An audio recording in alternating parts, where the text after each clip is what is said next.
Class 11th biology की कक्षा में आप सभी का स्वागत है। Chapter number 19 excretory products and their elimination, उत्सर्जी पदार्थ या उत्सर्जी उत्पाद एवं उनका निष्कासन, ये चैप्टर है। इस चैप्टर के अंतर्गत बताई गई बातों को ध्यान से सुनना है, समझना है और बाद में आपको अपनी नोट्स कॉपी में इसे लिखना है। जैसा कि आप जानते हैं, सभी जंतुओं के शरीर की प्रत्येक जीवित कोशिका के अंदर रासायनिक क्रियाएं या उपापचय क्रियाएं अर्थात मेटाबॉलिक एक्टिविटीज चलती रहती हैं, जिनके अंतर्गत अनेक संश्लेषणात्मक या उपचय क्रियाएं एनाबॉलिज्म के परिणाम स्वरूप अनेक उपयोगी पदार्थ निर्मित होते हैं। इन क्रियाओं को हम निर्माणकारी क्रियाएं या कंस्ट्रक्टिव एक्टिविटीज कहते हैं। इसके विपरीत कुछ विश्लेषणात्मक या अपचय क्रियाएं, जिन्हें हम कैटाबॉलिज्म कहते हैं, कैटाबॉलिज्म के परिणाम स्वरूप आवश्यक ऊर्जा के साथ साथ अपशिष्ट, हानिकारक या अनुपयोगी पदार्थ शरीर में बनते रहते हैं। ऐसी क्रियाओं को हम डिस्ट्रक्टिव एक्टिविटीज या विघटन क्रियाएं कहते हैं। अपशिष्ट पदार्थ तो व्यर्थ पदार्थ होते ही हैं, किंतु कभी कभी एक निश्चित मात्रा से अधिक शरीर में संग्रहित हो जाने पर वो विषैले हो जाते हैं। जैसे कि शरीर की कोशिकाओं में ग्लूकोज के पूर्ण ऑक्सीकरण के परिणाम स्वरूप ऊर्जा का उत्पादन होता है और जल तथा कार्बन डाइऑक्साइड अपशिष्ट पदार्थ के रूप में निर्मित होकर शरीर में संग्रहित होते रहते हैं।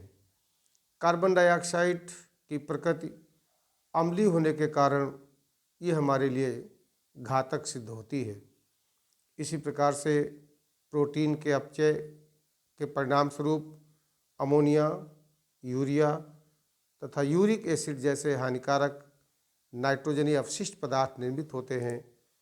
ये भी हमारे लिए बहुत ही हानिकारक होते हैं। जंतु के शरीर में निरंतर निर्मित होने वाले इन अवांछनीय, हानिकारक, व्यर्थ या अपशिष्ट पदार्थों को उत्सर्जी पदार्थ या एक्सक्रीटिव प्रोडक्ट्स के नाम से जानते हैं। इन वर्ज्य पदार्थों में से जल और कार्बन डाइऑक्साइड का तो शरीर से बाहर निकालना एक सरल प्रक्रिया होती है, लेकिन अधिकांश जल मलमूत्र, पसीना या एक्सपिरेशन के साथ शरीर से बाहर निकल जाता है तथा कार्बन डाइऑक्साइड का शरीर से बहिष्कार कार्बोनेशियस निकासी के रूप में निःश्वसन द्वारा संपन्न होता है। इसके विपरीत नाइट्रोजन युक्त पदार्थों का शरीर से बाहर निकालना एक जटिल समस्या होती है। अतः हम कह सकते हैं कि जिस प्रक्रम के द्वारा या जिस प्रोसेस के द्वारा समस्त नाइट्रोजनी अपशिष्ट पदार्थ या वेस्ट प्रोडक्ट शरीर की कोशिकाओं या ऊतकों से अलग होकर बाहर निकालते हैं, उसे हम उत्सर्जन या स्क्रीशन कहते हैं। और जो अंग इस क्रिया में भाग लेते हैं उन्हें उत्सर्जी अंग या एक्सक्रीटिव ऑर्गन्स कहते हैं। नाइट्रोजनी पदार्थों की निकासी जटिल रासायनिक प्रक्रियाओं द्वारा शरीर के प्रमुख उत्सर्जी अंगों के सामूहिक प्रयास से संभव होती है। इस प्रकार से हम अगर एक्सक्रीशन को एक लाइन में डिफाइन करना चाहें, it is a process of nitrogenous waste removal in the form of ammonia, urea और uric acid produced during the metabolic activities. उत्सर्जी नाइट्रोजनी अपशिष्टों में प्रमुख रूप से अमोनिया, यूरिया और यूरिक एसिड ही होते हैं। इन पदार्थों का निष्कासन जल के साथ होता है अमोनिया अधिक विषैला होने के कारण इसके निष्कासन से अधिक जल की मात्रा, या अमोनिया के निष्कासन में अत्यधिक जल की मात्रा, जबकि यूरिक एसिड कम विषैले होते हैं और विषैले होने के कारण इनके निष्कासन में अपेक्षाकृत कम जल की आवश्यकता होती है। जल की मात्रा का उपयोग अपशिष्ट पदार्थ के विषैलेपन पर निर्भर करता है। नाइट्रोजनी पदार्थों का उत्सर्जन सभी जंतु थोड़ी बहुत मात्रा में अवश्य करते हैं, किंतु इन पदार्थों में किसी एक पदार्थ की मात्रा अन्य पदार्थों की अपेक्षा कुछ अधिक होती है।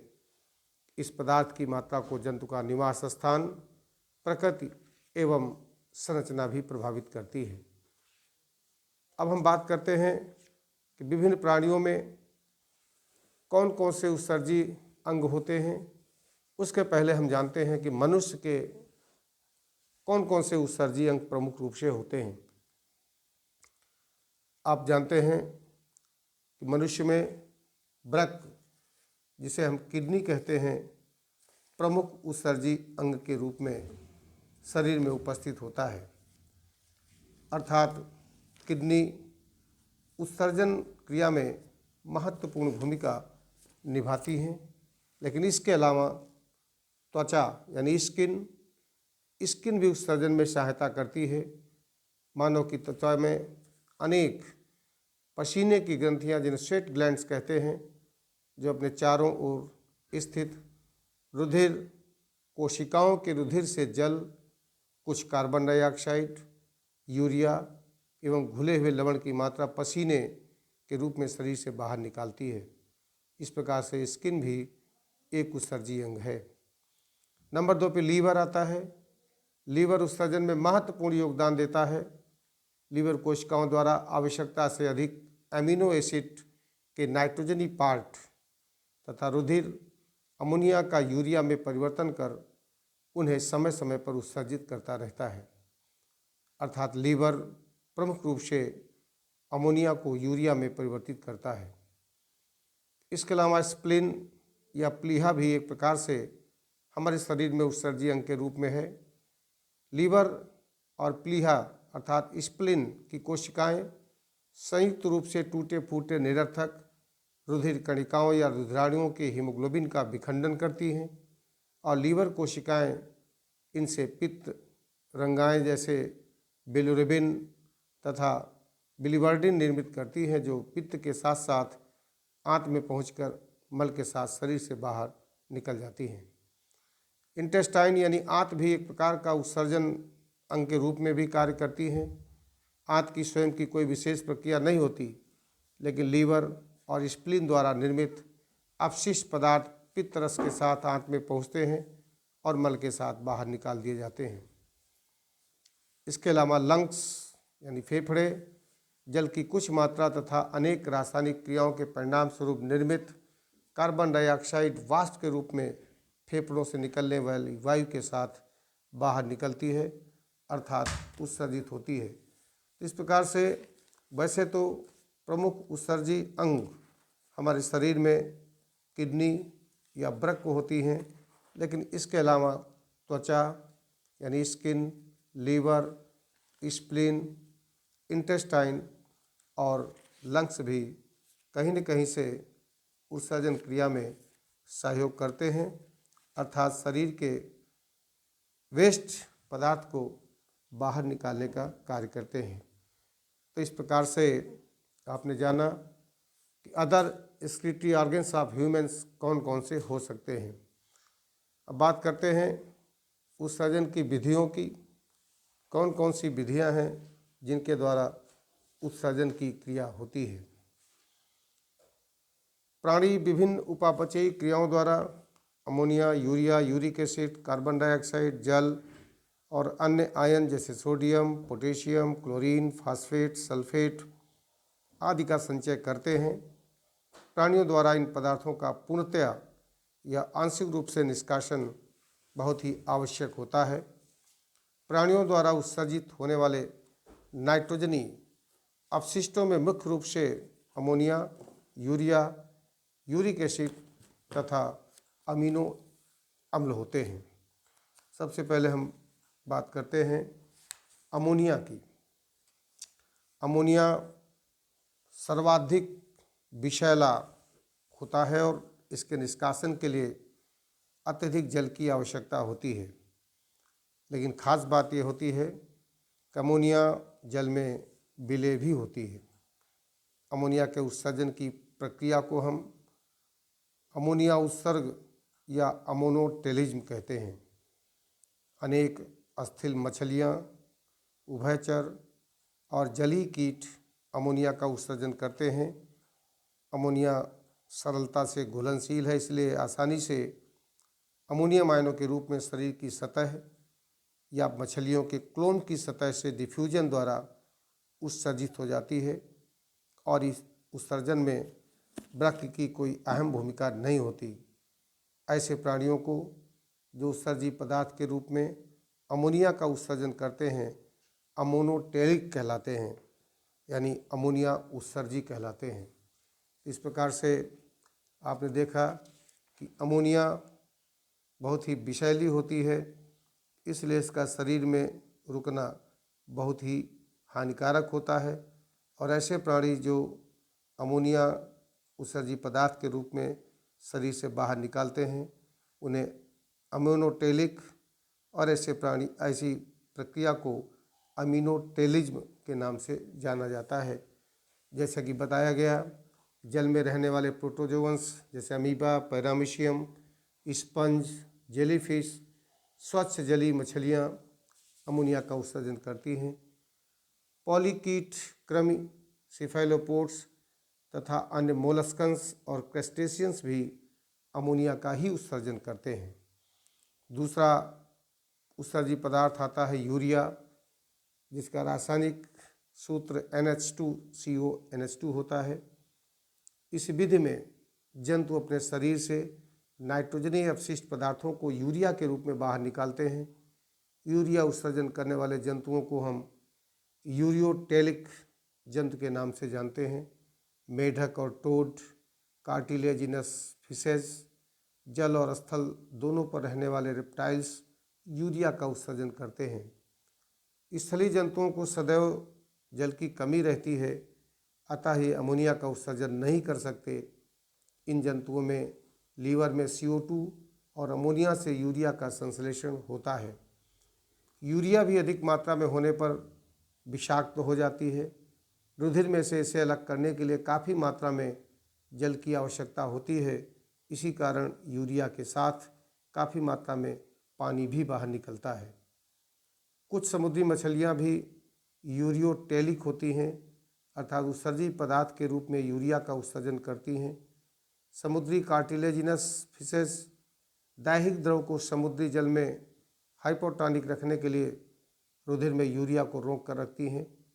इनके शरीर में 2 से 2.5% यूरिया रह सकता है, जो कि बाह्य पर्यावरण के प्रति इनके शरीर के द्रव को अति पराशरी रखने के लिए पर्याप्त होता है।